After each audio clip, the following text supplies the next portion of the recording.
அமைதியா இருக்கிற கடலுக்கு அடியில எவ்வளவோ அதிசயங்கள் ஒளிஞ்சிருக்கு.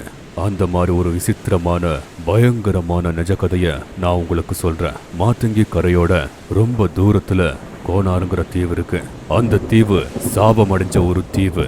பட்ட பகலியும் அந்த தீவுல பேய் இருட்டா இருக்கும். ஷார்ப் ராக்கோட டார்க் கேவோட பயங்கரமா இருக்கிற அந்த தீவுல புதையல் இருக்குன்னு நிறைய யங்ஸ்டர்ஸ் சாகசம் பண்றவங்க போனாங்க. ஆனா திரும்பி வரவே இல்லை. முன்னோர்கள் சொல்றது என்னன்னா, சில 100 வருஷத்துக்கு முன்னாடி கோனார் தீவுல பயங்கரமான குகையில ரகசிய புதையல யாருக்குமே தெரியாம ஒளிச்சு வச்சிருக்காங்க. வாட்கஜ் கிராமத்துக்கு சேர்ந்த 2 மீனவங்க விஸ்வதீப், நந்தி மீன் வேட்டைக்கு போய்கிட்டே இருக்கும்போது சூறாவளியில மாட்டிக்கிட்டாங்க. திடீர்னு கருப்பு மேகங்கள், பலமா காத்து வீசுது. அலையோட அந்த அழுத்தத்துக்கு அவங்க சின்ன படகு கரைக்கு போச்சு. ஆனா அந்த கரை கோனார் தீவு. அட நந்தி, என்னடா இந்த தீவு பட்ட பகல்ல இவ்வளவு இருட்டா இருக்கு? எங்க தாத்தா ஒரு பயங்கரமான தீவை பத்தி சொல்லிக்கிட்டே இருப்பாங்க. எங்க தாத்தா சொன்ன தீவு இதான் போல. 2 பேருமே பயந்து அந்த கரையிலிருந்து உள்ள போறாங்க. எவ்வளோ அமைதியா இருக்குன்னா அலையோட சத்தத்தை தவிர அங்க ஒண்ணுமே கேட்க மாட்டேங்குது. என்னடா இது, இங்கிருந்து போயிடலாம்டா. இது பாக்குறதுக்கு பேயோட தீவு மாதிரியே இருக்கு. எப்படி போறது? சூறாவளியால கடல்ல பலமா காத்து வீசுது. இப்ப போனா ரொம்ப ரிஸ்க். இந்த ராத்திரி இங்கே இருந்துட்டு காலையில விடிஞ்சதும் நாம போலாம்டா.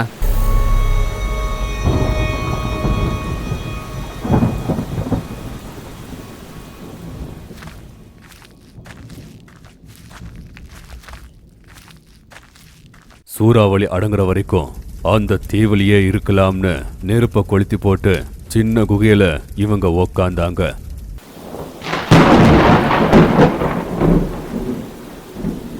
ராத்திரி ஆகுது. தீவு இன்னும் பயங்கரமா இருக்கு. தூரத்துல இருந்து என்னமோ ஒரு பயங்கரமான சத்தத்தை கேட்டாங்க. ஆனா அது காத்துல இருந்து வருதுன்னு 2 பேருமே தூங்கிட்டாங்க. இந்த வாட்டி அந்த சத்தம் சத்தமா ரொம்ப பயங்கரமா கேக்குது. ஐயோ, என்னடா அந்த சத்தம்? அது பேய் பிசாசு தானே? போய் பார்த்தா தெரியும், பின்னாடி வா. அப்படி 2 பேருமே அந்த சத்தம் கேட்கிற இடத்துக்கு போனாங்க. குகைக்கு வெளியில தலை இல்லாத முண்டம், உயிர் இருக்கிற பொண மாதிரி இருக்கு. அதோட உடம்பு. அத பார்த்ததும் 2 பேருக்குமே உயிர் போகிற மாதிரியாயி அவங்க இதயம் ரொம்ப பலமா அடிச்சுக்கிச்சு. அந்த முண்டம் இவங்களை துரத்திக்கிட்டே வருது. பயத்தால 2 பேருமே கத்துறாங்க. அந்த முண்டம் கடல் கொள்ளையர்களோட தலைவரா. கப்பல்ல கொள்ளையடிச்ச எல்லா சொத்தையும் இந்த தீவுல குகையில எடுத்துட்டு வந்து ஒளிச்சு வச்சதும் அவங்க கூட இருக்கிறவங்கள இவனோட தலைய வெட்டி கொன்னுட்டாங்களாம். அதுக்கப்புறம் உள்ளுக்குள்ளவே சண்டை வந்து, தங்கத்தை பிரிக்கும் போது சண்டை வந்து ஒருத்தருக்கு ஒருத்தர் குத்திக்கிட்டு செத்துட்டாங்களாம். அந்த நாயகனுக்கு அந்த புதையல் மேல ஆசை தீராம இன்னுமே அந்த புதையலை காப்பாத்திக்கிட்டு அந்த தீவுலயே இருக்கான். நிதி கிட்ட வந்தாலும் உயிரை எடுத்துருவான். தீவுக்கு வந்த யாரையும் விடமாட்டான், கொன்னுருவான். எப்படியோ அந்த முண்டத்திலிருந்து 2 பேருமே தப்பிச்சிட்டு அவங்க படகை எடுத்துக்கிட்டு அந்த தீவை விட்டு வேகமா வந்துட்டாங்க. அந்த முண்டம் தீவோட கரையில நிக்குது. உயிரை கையில புடிச்சுக்கிட்டு விஸ்வதீப், நந்தி 2 பேருமே சேஃபா அவங்க ஊருக்கு போனாங்க. எப்படியோ சாப பெற்ற கோனார் தீவுல கால் வச்சாலும் கூட உயிர் போகாம வெளியே வந்துட்டாங்க. அந்த நிதிக்காக இவங்க கால் வைக்கல. 2 பேருமே படகுல இருந்து பொருளை எடுக்கும்போது ஒரு சின்ன பைய பார்த்து திறந்து பார்க்கும்போது 5 தங்க நாணயம், கோனார் தீவுக்கு வழி காட்டிக்கிட்ட ஒரு மேப் இருக்கு. என்னடா இந்த மேப்பு? இந்த மேப் நம்ம தப்பிச்சு வந்தோம்ல, அந்த கோனார் தீவோட மேப்பு. புதையல் எங்க இருக்குன்னு இது காட்டுது. உயிர் போதும், புதையல் வேணாம். அந்த தலையெல்லா பேய்க்கு பயப்படாம ஒரு வாட்டி முயற்சி பண்ணலாம்டா. கோடீஸ்வரன் ஆயிரலாம்.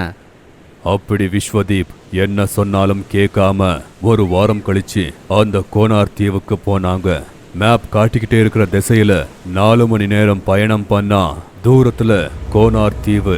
கொஞ்ச நேரத்துல அந்த தீவுக்கு போய் கையில மண்வெட்டியை எடுத்துக்கிட்டு மேப்ல காட்டுற குகைக்கு போய் பார்க்கும்போது அந்த குகையில பேய் இருட்டு. திடீர்னு வௌவால்கள் பறக்குது. சுத்தி முத்தி எலும்பு கூடுகள் கிடக்கு.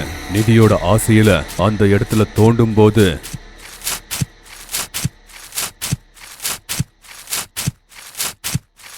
ஒரு பெரிய பெட்டி கிடைச்சது.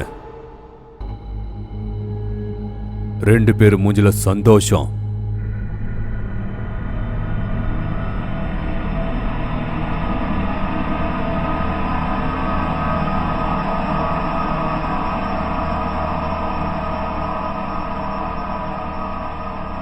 தலையில்லா பேய்.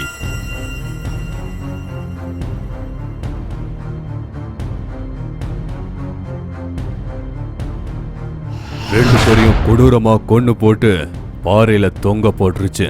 கோனார் தீவோட சாபத்துக்கு மறும் 2 பேர் பலி. ஏன் தீவுல கால் வச்சு தப்பிச்சு போயிட்டீங்க? புதையல் ஆசைய காட்டி நான் தான் வர வச்சேன். இது என்னோட புதையல், என்னோடது மட்டும்தான். விஸ்வதீப் நந்தியோட படகு கொஞ்ச நாட்கள் விட்டு கரைக்கு ஒதுங்குச்சு. எல்லாமே உடைஞ்சு கிடக்கு. உடைஞ்சு போன படகுல அதே சின்ன பை. அந்த பக்கம் போறவன் திறந்து பார்க்கும்போது அதுல இருந்து மணல் வந்துச்சு. எவனா முட்டாளு, மணலை போய் இவ்வளோ பத்திரமா பையில போட்டு வச்சிருக்கேன்.